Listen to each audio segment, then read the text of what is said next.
Touchant les articulations, l'arthrose se manifeste chez les malades entre 40 et 50 ans. Le cartilage se détruit, entraînant des douleurs et rendant les mouvements difficiles.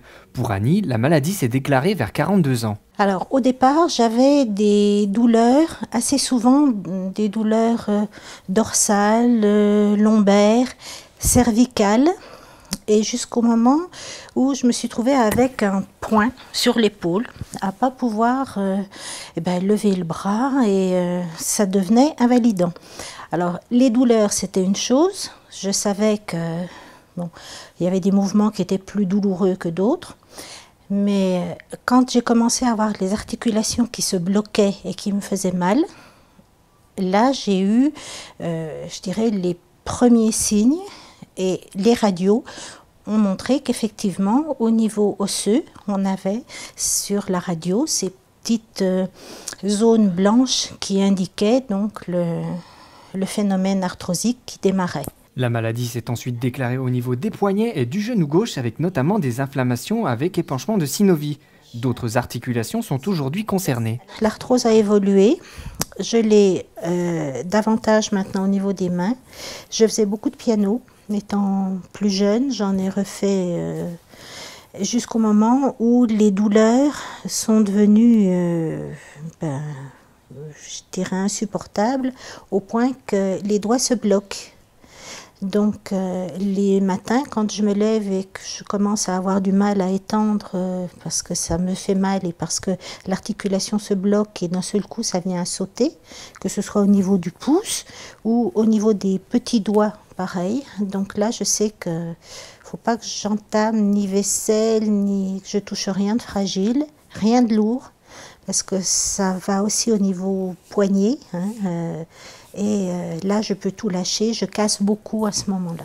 L'arthrose progressant, les antidouleurs d'Annie deviennent de plus en plus forts. Avec du paracétamol et de la codéine essentiellement, elle a dû apprendre au fil des années à faire passer la douleur. Pour le moment, je suis toujours avec, je dirais, les médicaments. Je suis suivie par le centre antidouleur parce que l'arthrose d'un côté a commencé à me faire prendre de mauvaises positions.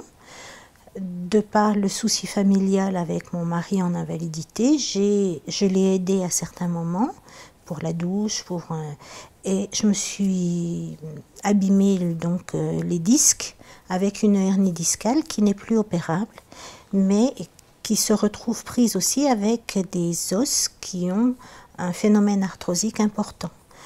Et lorsque j'ai vu le neurochirurgien pour une éventuelle intervention, puisque là maintenant j'arrive à ne plus sentir sous mes pieds, les doigts de pied, j'ai une perte de sensibilité.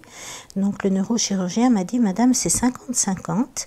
Le souci, si je vous opère, je suis obligée de vous remettre, il m'a expliqué, un système de plaques pour tenir, mais l'arthrose étant là, pour se fixer sur des os qui sont déjà avec un phénomène inflammatoire, il m'a dit: pour moi, je vois plus d'inconvénients que d'avantages. Et puis le risque, comme est placée cette hernie discale, de me retrouver en petit fauteuil roulant. Donc il m'a dit: essayez de patienter. Donc le centre antidouleur me suit avec différents médicaments pour le système nerveux au niveau donc neurontin et au niveau de la douleur. J'ai donc du Dicodin, qui est une codéine à effet retard, qui les jours où j'ai ces poussées d'arthrose, je potentialise donc cet effet-là en ajoutant donc le Doliprane, à 1 gramme de Doliprane toutes les 6 heures pour donner, je dirais, un antalgique en plus du Dicodin que j'ai là, matin et soir, voire matin, début d'après-midi et soir, les jours où vraiment j'ai trop mal, où on monte à 3 au lieu de 2. Je me fais un petit peu de soucis par rapport à ce qu'on entend aussi maintenant, comme quoi on n'aurait plus certains médicaments contre l'arthrose, en particulier ce synovial par exemple, là, pour moi, il a été efficace. Et effectivement, le chondrosulf, je n'en prends plus puisque j'ai eu des soucis d'estomac Et j'avais l'impression, quand je prenais le Condrosulf, qu'on augmentait encore les phénomènes de gastrite qui pouvaient se produire, malgré les médicaments Inipomp et autres qui pouvaient être pris. Une réaction ? Un témoignage ? Commentez ce reportage sur dijonsanté.fr.